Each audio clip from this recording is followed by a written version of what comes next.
Well, joining me to discuss the insanity on every single front today, I'm delighted to say once again is Deputy Editor of Conservative Homer, Henry Hill. Very good morning to you. Good morning. Reeling, no doubt, still from the budget. I mean, the debacle yesterday of, we basically had most of the budget briefed out in advance anyway, and then, of course, we got the Office of Budget Responsibility leaking it beforehand, and we were all sitting there just before PMQs going, hold on a minute, along with every other broadcast. I think they've just leaked the entire budget. We all got to see Rachel Reeves looking, handed her sort of deputy Torsten Bell's phone, like, you've just had the budget leaked.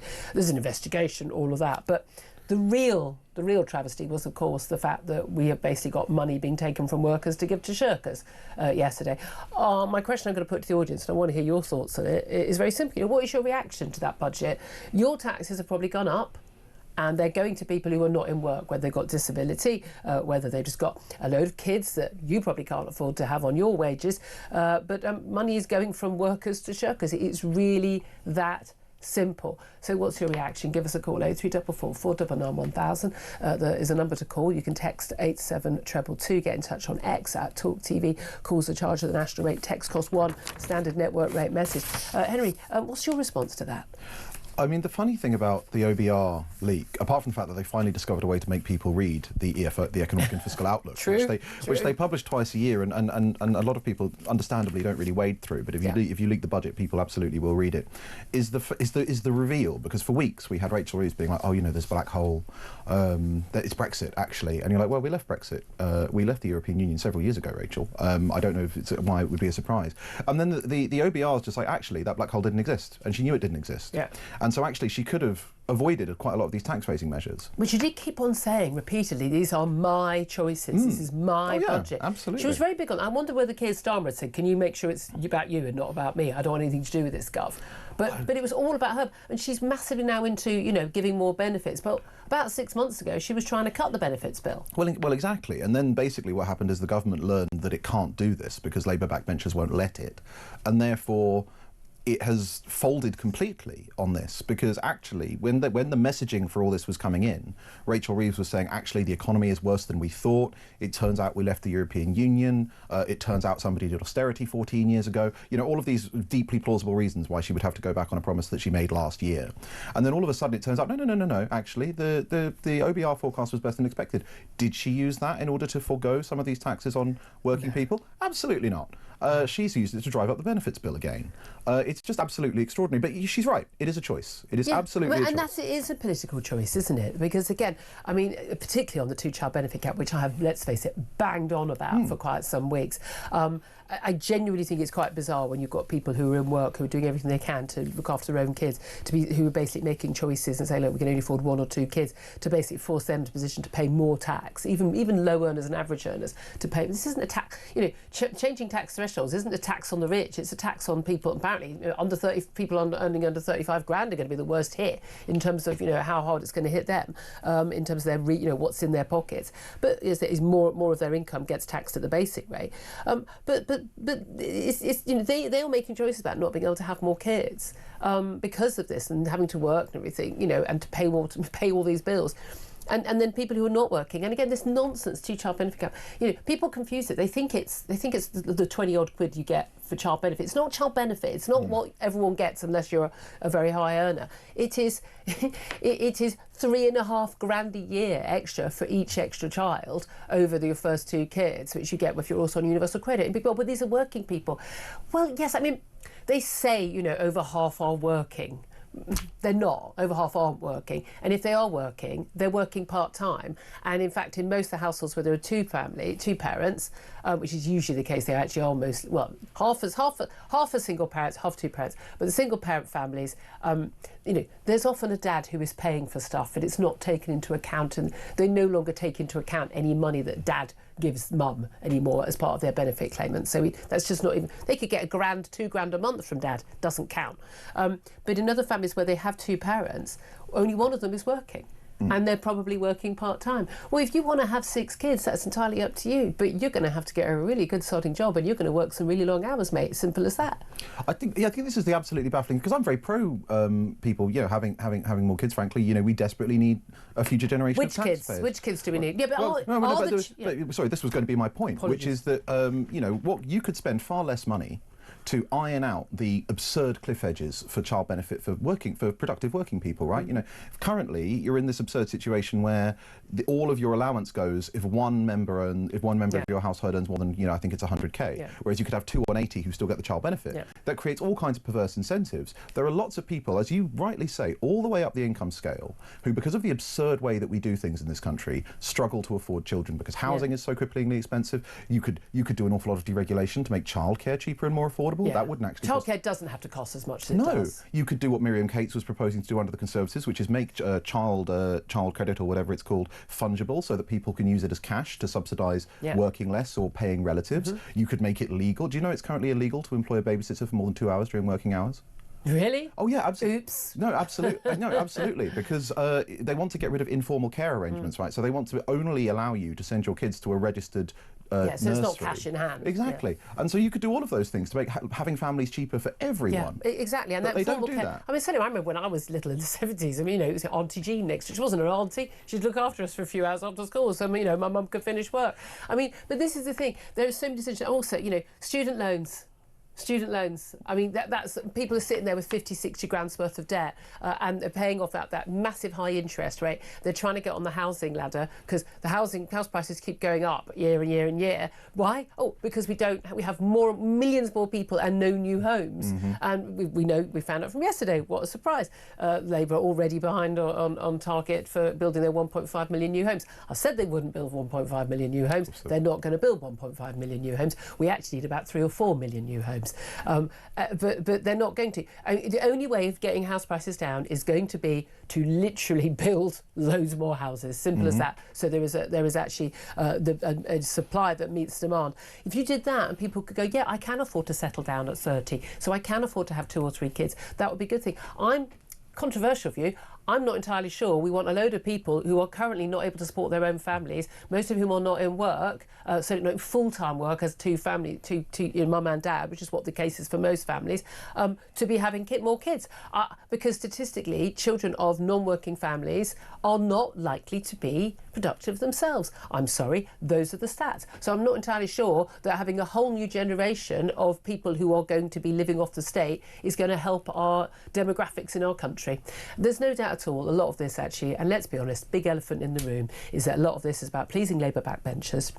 Labour backbenchers who are in seats where they worry they're going to lose them on current polling, where they have a large Muslim population, that is, or ethnic minority population, the largest families in this country, well, the groups of communities who are most likely to have very large families, 4, 5, 6, 7 kids, are Pakistani, Bangladeshi, Black African, and then Afro-Caribbean.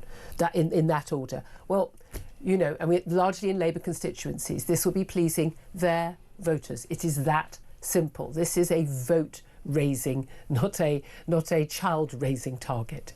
And it makes people uncomfortable, but them's the facts. And the irony, of course, is the fact that it's going to absolutely come back to bite them, because you see the IFS, you see the OBR, they're all saying, it is curious that Rachel Reeves is promising all of these new tax rises and everything else just before the next general election, right? Because as a result, Labour has this huge majority, which is causing it all kinds of problems.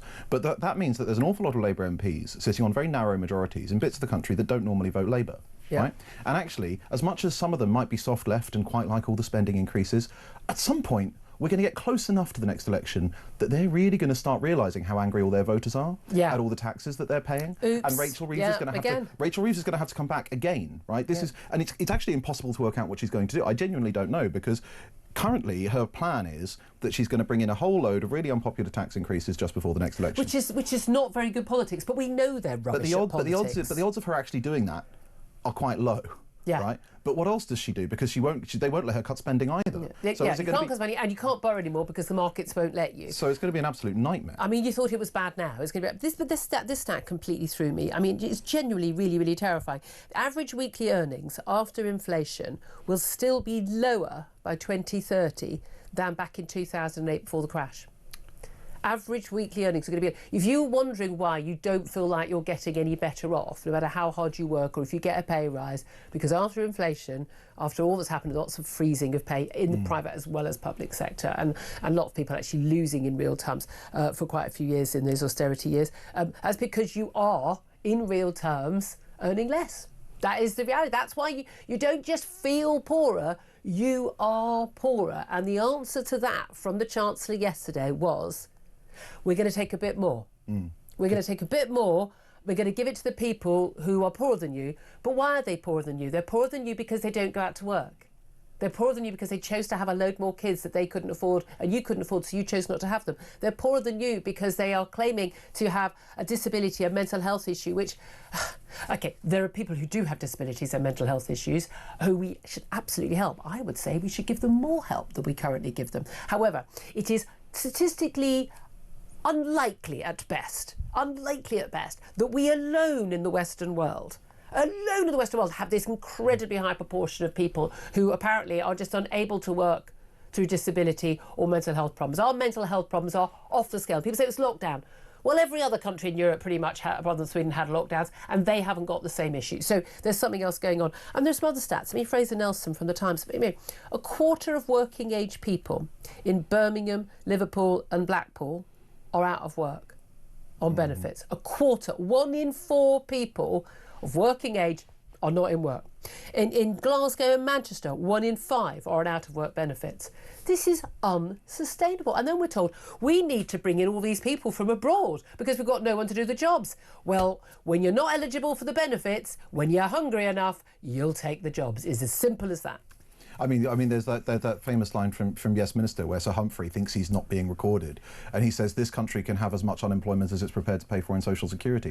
And there is an element of truth to that, right? Because yes, there are always people who genuinely need help. There are, as you say, people with serious mental health conditions and disabilities, which mean that they can't work, and those people deserve care. And they deserve more than they're getting right now. Well, I think you're right, exactly. But why don't they get as much care as they need? Because we distribute the money so incredibly widely, and the Conservatives have to take their share of the blame for this, because it was them, I think, that passed the change in the treatment of mental health conditions so that it's treated as equivalent to physical disability. Now, with the best will in the world, the problem with that is that mental health conditions are so broadly defined. I have several sort of sources who work in mental health because they write for us sometimes anonymously. And apparently there's now this sort of euphemistic phrase that they use called serious mental health conditions. As opposed to this is bit anxious on a Monday morning. Now this might effectively translate to actual mental health conditions, right? It means, you know, your schizophrenics, your people, your psychopaths, your people with genuine... actually need day-to-day help. As opposed to people who are depressed or anxious or sad or whatever it is. And that's not a great thing to be in many cases. Have perfectly normal human emotions, which we've now medicalised. We pathologise a lot. Yeah, exactly. We medicalise and pathologise a lot of it. And it's also, it makes people treat it as an excuse, because I'm anxious. That's something you can work on. I have anxiety is something the universe has done to you. Yeah, right. Exactly. Well, it gets the same people saying you're treating alcoholism or drug addiction as a disease, as opposed to the result of, frankly, often the time, bad choices. Now, it's easy to make good choices in certain lives, but you still made a choice that first time. You weren't addicted the first time. I mean, some of these stats, I mean, they're just extraordinary. They really are. What do you make of the concern? I mean, it's quite rightly, in all the interviews that Rachel Reeves has done this morning, this has come up with all of the interviews. She didn't appear on Talk. Don't know why. Rachel, if you happen to be... Ray, if you happen to be free, do give us a call. That she's broken not only the manifesto pledge not to raise taxes on working people. Now, it did go on to say, which is why we won't raise the rates of income tax, national insurance or VAT. But, of course, they did raise the rate of national insurance for employers. But then she's also broken the promise from last budget when she said she wouldn't come back for more. And she did come back for more. She come back for a heck of a lot more. That's going to be a real issue in terms of trust, other than the fact that, of course, no one actually thought they'd keep the manifesto pledge, did they? Well, I think a lot of voters probably did. You know, you and I... It's our curse, I suppose, that we have to follow politics 24/7 every day of the year. It is an affliction. Right, but it's probably a mental health problem. We could probably claim for it. I mean, maybe they need to create something just for us. Maybe we'd be nicer to them. But I think a lot of people understandably tune out, right? And they live their day-to-day lives, and then they tune in for an election, and the government is making them promises, and they probably believe a lot of those promises. And it was never credible, because even right at the beginning, right, when Rachel Reeves first came in and spent all that money, and she was like, well, you know, I'm going to start my fiscal diet in the latter half of this parliament. You're like, are you? That's a very strange, like, no, take it from a Conservative who, our party does austerity, right? The way that you do austerity is you do it at the beginning of a parliament so that hopefully it's paid off by the end and you can do some goodies for the election. You don't do it the other way round. You don't do the goodies the first budget after you get in and then like starve the public ahead of a general election. So it was always wildly implausible. But the other problem is that the government keeps saying they want growth, right? Because growth brings back the easy politics of having more money to spend. Yeah. But absolutely, the OBR said this, absolutely nothing they're doing nothing in there is delivering any growth. Yeah, and there's no reason to expect it to. We do though have growth as always in illegal migration, and we've got a load of figures that have come out. The Home Secretary Shabana Mahmood has reacted to those figures. They're quite a complicated business because we've also got the news that more than 53,000 illegal migrants are missing. Just don't know where they are. I mean, just working in. You wonder why wages aren't going up? It's because there's a load of illegal migrants working for basically for half the wages. But these are the new immigration figures that were out, and they show that Home Office latest figures show that 36,273 asylum seekers were housed in hotels in the year ending September this year. It's an increase in the latest figures, up by about 4,000 in the year to March. The top nationalities arriving by small boat are, come on, pot pickers, can you guess? It's Eritreans, Afghans, Iranians, Sudanese, and Somalians. So hello to all of you watching and listening at home in your asylum hotel. But over 50,000 people arrived to the UK via legal routes, 51,000 arrivals in total. Of those small boat arrivals accounted for almost 90% of those. But we've also got a whole load of people who turn up, of course, and then just claim asylum after arriving on a visa and the like. But long-term net migration, according to these figures, for the year ending in June 2025, so basically we're looking at a whole year of the first year of the Labour government, it's around 2/3 lower than a year earlier, but we at 204,000, which sounds good. The key thing here is, though, this is as a result of Rishi Sunak's measures in his final year as Prime Minister, and basically cutting down on that Boris wave of insanity of bringing in millions of people. But it's interesting, the Office of Budget Responsibility, I know I'm throwing a lot of numbers at you here, they have actually predicted that the net migration will actually go up under this government. They're actually saying it is going to actually carry on going up. So what is going on there?